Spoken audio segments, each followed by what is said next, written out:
Good morning, students. My name is Maureen McCarthy, and I am the Program Director for the National Security Forum of Nevada. And I am delighted to be here with Dr. Elizabeth Yates from the START Institute in the University of Maryland. And she will be talking to us today about domestic extremism. In particular, what are the lessons we should take away from the January 6th attack on the Capitol?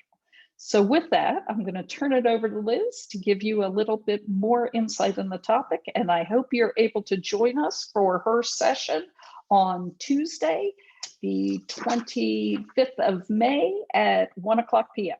So with that, Liz, it's all yours. Okay, thank you so much. Hello, students. I understand that most of you have finished your AP exam so far, so congratulations.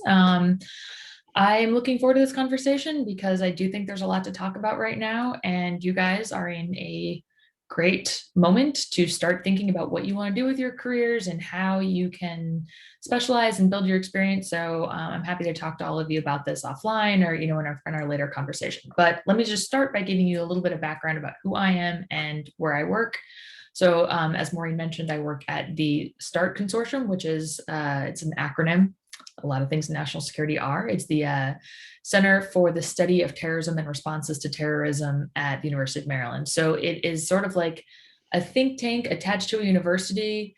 And we basically get a lot of federal grants to study the ways that terrorism impacts society. We try to use academic research to test hypotheses and ideas about terrorism and extremism. So these all started getting funded after 9/11. I was actually about your age, because I'm very old now, when 9/11 happened. And that was a moment when there wasn't a lot of research on terrorism and extremism in the United States. And so there were, people would say things like, oh, this crazy, horrible thing happened. These people must have been, someone who would do this, they must have been absolutely crazy, or they must be just the strongest believers, in the world. And what we found by doing research using behavioral sciences like sociology and political science and psychology is that unfortunately, the broader population of extremists and terrorists in general are a lot more like regular people than we might like to think. So what we do at START is try to make data, quantitative data, from these kinds of trends. We can say, well, if you look at Islamist extremists, around the country, they're not super vulnerable necessarily. They're not necessarily really poor or, without any friends. They are people who are in networks. They're people who have education and opportunities. And this is still a path that they chose, right? So I can talk more about any of that, but basically what we try to do is to test these sort of assumptions and observations that people make after watching, say, a single event or a single case study and say, okay, well, let's look at the data. Let's see if that's really true. So that's what I do. And I work on a couple of data sets that do that. So I will start by talking to you about the way I want to start talking about January 6th is to talk about January 5th and where we were in terms of domestic extremism immediately prior to that event. So we have been in a moment when right-wing extremism, which is a phrase we use that's not perfect, and I can talk about that more too, but it basically encompasses people who identify themselves on the right wing of the political spectrum and advance extremist ideologies in order to advance, whatever sort of idea of the world that they want to make, a political, they want to make a political impact or a social impact or an economic impact. They use violence or illegal activities to try to force that, right, rather than working through mainstream political institutions. So we were at a moment when that was already pretty high. There were also a couple of specific ideological dimensions that I think are worth mentioning here that we saw really brought to the fore in the January 6th insurrection. And one of those is the evolution of militias. So I know you guys, especially those of you who just finished your US history AP exam, which I enjoyed, frankly, in the early 2000s. But what that, oh, sorry, my son is screaming. Can you hear him? Yeah, okay, hold on. Should I start again? So we're going to go ahead and get started. Liz, go ahead. Okay, wait, am I starting from the beginning? No, you're starting from where you were. Okay, great, thanks. Okay, so in the build up to January 6th in the frankly, the years preceding, there were a couple of different trends that we could see in right-wing extremism that were becoming more and more obvious. So one was just the growth of violence in the right-wing extremism, particularly in mass casualty attacks. We saw a number of these mass casualty attacks that were not something we'd seen on the far right for a long time, other than Timothy McVeigh in 1995. But we saw, the shootings in El And that Paso, in was Pittsburgh. Oklahoma City. That's The right. Oklahoma Yes. City bombing. Exactly, the Oklahoma City bombing. That the use of these mass casualty attacks was not really something we'd seen outside of Islamists in recent years, and unfortunately, they started to build and become more popular in the far right recently. Another trend that we started to see, one that has been present in the violent right wing for a long time, was the emergence of the militia movement, and that has waxed and waned over the years, but it had mobilized, and it took be a pretty large organization or series of organizations during the Trump administration, and certainly really had actually become even larger during the Obama administration. So these militia organizations, they they really vary in what they do, and to the extent that they engage in legal activity versus illegal activity, and the extent to which they have really extremist beliefs or more common ones. It really varies. It's a the very wide range, but what the concerning ones and what a lot of them generally are trying to prepare for is potentially a civil war. So these groups are, they're doing military training, they're maybe stockpiling weapons, they're stockpiling goods, they're building communication systems, and they're preparing for this idea that there's going to be a civil war. And usually that's not the case, right? The civil war is not impending, has not been impending. And the reason that people, so in order to come to that belief, you have to, usually believe in some conspiratorial ideas. So, in a lot of these, it might be common to believe that the Democratic Party is trying to, take over the government and impose fascism, that the federal government is about to impose martial law and confiscate everyone's guns. That FEMA, which is the emergency federal organization, is setting up concentration camps that they're sending dissident political allies to. Those are all kinds of conspiracy theories that make people participate in militias because they think that the US is on the brink of a civil war, facing a dangerous enemy, and so they're preparing for that, right? So that has been something that's waxed and waned over the history of the US, recent history, but was something that was very, very much present in the last few years.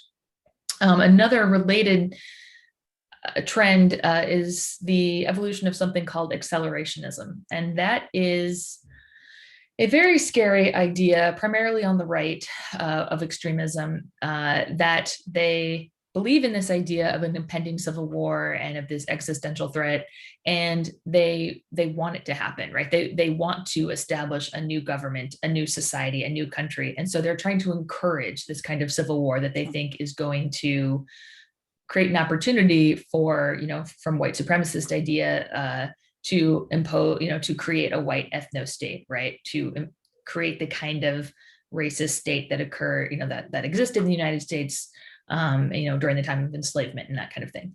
Or some of them don't believe explicitly in those white supremacist ideas. Some of them want to establish a different kind of government, but generally it comes from the most extreme extremists, including the white supremacists. So some of them, for years, it was referred to as the race war, right? So they had this idea that as society, they see society as collapsing, okay? So they have this really dark view of the world, and they want to encourage that. And they think that as soon as it gets started, maybe all of these, there'll be a whole band of people that will join them and create this civil war. So white supremacists tended to think that all the white people would sort of like come alive and want to fight for the white race, right?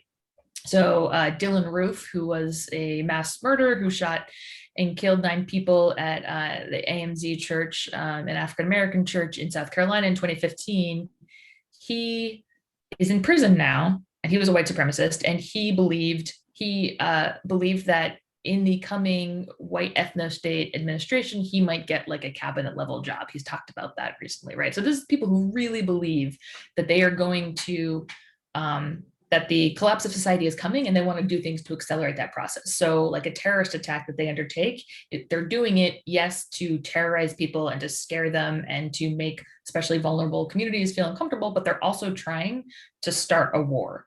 They think that those kinds of attacks will facilitate that. So, okay. Yeah. So I'm going to give you just sort of one more minute to kind of focus this in for our students and give them something to be thinking about before they join into the discussion with you. This is a dark side. Okay. Is there a light side, or what should they be looking into or thinking about prior to our discussion with them? Okay, so if you think about January 6th, what happened was that a lot of people who had beliefs in this kind of really extremist, really, as Maureen is saying, dark side, used this rally and the organizing and the leading up to it as an opportunity to try to advance their goals, right? So you had sort of a mix of people. You had people who, maybe the Boogaloo Boys, accelerationists, organized militia groups coming from this, like they've been organizing for years and years and years, and this was an opportunity to try to advance that. And then you also had people, unfortunately, who have sort of adopted these more extreme ideas around conspiracy theories, the idea that the election has been stolen. There's no basis for that, right? There's no information that suggests that any of that is true.